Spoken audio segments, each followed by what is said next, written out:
Welcome to Tiki-Hut. What you'll need for a Kiwi Margarita is some kiwi puree, some good dark rum, a salted glass with an umbrella, some simple syrup, and a shot glass. To mix a Kiwi Margarita, start with your kiwi puree in a shaker. You want about 8 ounces of kiwi puree. To that, add 1 ounce of your dark rum and 1 ounce of your simple syrup.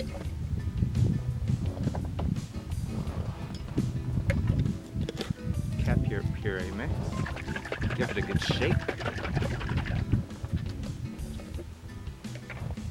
and pour it into your salted glass.